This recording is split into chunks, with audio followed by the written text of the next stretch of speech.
Ultraviolet രശ്മികളിൽ നിന്നും തലയോട്ടിയെ സംരക്ഷിക്കാൻ ത്വക്കിലെ സ്നേഹഗ്രന്ഥികൾ ഉൽപ്പാദിപ്പിക്കുന്ന എണ്ണമയമുള്ള സ്രവവും പൊടിയും ചെളിയും വിയർപ്പുമായി ചേരുമ്പോഴാണ് താരൻ ഉണ്ടാകുന്നത്. താരൻ അകറ്റാൻ വീട്ടിൽ ചെയ്യാവുന്ന ചില മാർഗ്ഗങ്ങൾ പറഞ്ഞുതരാം.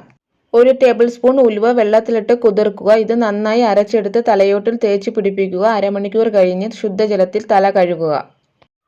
ഉലുവ, ജീരകം എന്നിവ 1 ടേബിൾ സ്പൂൺ വീതം എടുത്ത് ഒരു രാത്രി മുഴുവൻ വെള്ളത്തിലിട്ട് വയ്ക്കുക. പിറ്റേന്ന് ഇവ നന്നായി അരച്ചെടുത്ത കുഴമ്പിൽ പശുവിൻ പാൽ ചേർത്ത് കുഴച്ച് തലയോട്ടിൽ തേച്ച് പിടിപ്പിക്കുക. 15 മിനിറ്റിന് ശേഷം തല കഴുകുക. അരി കഴുകാതെ അടുപ്പത്തിട്ട് തിളപ്പിച്ച് കിട്ടുന്ന കഞ്ഞിവെള്ളം തലയിൽ പുരട്ടുക. അതിനുശേഷം ചെറുപയർ പൊടി തലയോട്ടിൽ തേച്ച് പിടിപ്പിക്കുക. കുറച്ച് സമയത്തിന് ശേഷം ശുദ്ധജലത്തിൽ തല കഴുകുക. ചെറുതായി ചൂടാക്കിയ വെളിച്ചെണ്ണ രാത്രി തലയിൽ പുരട്ടി പിറ്റേന്ന് രാവിലെ ഏതെങ്കിലും ഹെയർ ഷാമ്പു ഉപയോഗിച്ച് കഴുകിക്കളയുക. 1 ടേബിൾ സ്പൂൺ ചെറുനാരങ്ങ നീരിൽ 2 ടേബിൾ സ്പൂൺ വെളിച്ചെണ്ണ ചേർത്ത മിശ്രിതം തലയോട്ടിൽ നല്ലതുപോലെ തേച്ച് പിടിപ്പിക്കുക. അരമണിക്കൂർ കഴിഞ്ഞ് ചെറിയ ചൂടുവെള്ളത്തിൽ തല കഴുകുക. 4 ടേബിൾ സ്പൂൺ പയറുപൊടി വിനാഗിരിയുമായി ചേർത്തിളക്കി 15 മിനിറ്റിന് ശേഷം തലയോട്ടിൽ പുരട്ടുക. അരമണിക്കൂർ കഴിഞ്ഞ് കഴുകിക്കളയുക. 2 കോഴിമുട്ടയുടെ മഞ്ഞക്കരു 2 ടേബിൾ സ്പൂൺ വെള്ളവുമായി ചേർത്തിളക്കുക. മുടി നനച്ചതിന് ശേഷം ഈ മിശ്രിതം തലയോട്ടിൽ നന്നായി തേച്ച് പിടിപ്പിക്കുക. അരമണിക്കൂർ കഴിഞ്ഞ് ചെറു ചൂടുവെള്ളം ഉപയോഗിച്ച് തല കഴുകുക.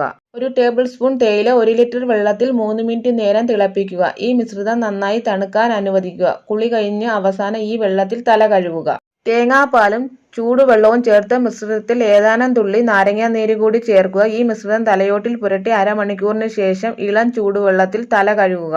1 ടേബിൾ സ്പൂൺ വിനാഗിരി 1/2 ബക്കറ്റ് വെള്ളത്തിൽ കലർത്തി തല കഴുകുക. ഈ മിശ്രിതത്തിൽ തല കഴുകുന്നതിന് മുമ്പ് ഏതെങ്കിലും ഒരു ഷാമ്പു ഉപയോഗിച്ച് തലമുടി നല്ലതുപോലെ കഴുകിയിരിക്കണം. ശർക്കരയും വാളംപുളിയും തുല്യ അളവിൽ കലർത്തുക. ഈ മിശ്രിതം അരച്ച് കുഴമ്പ് രൂപത്തിലാക്കുക. ഇങ്ങനെ തയ്യാറാക്കിയ ഈ മിശ്രിതം തലയിൽ തേച്ച് പിടിപ്പിക്കുക. 10 മിനിറ്റിന് ശേഷം ശുദ്ധജലത്തിൽ തല കഴുകുക. ഇന്നത്തെ ഈ വീഡിയോ ഇഷ്ടപ്പെട്ടെന്ന് വിചാരിക്കുന്നു. ഇഷ്ടപ്പെട്ടിട്ടുണ്ടെങ്കിൽ സബ്സ്ക്രൈബ് ചെയ്യാനും കമൻറ്റ് ചെയ്യാനും ലൈക്ക് ചെയ്യാനും ആരും മറക്കല്ലേ.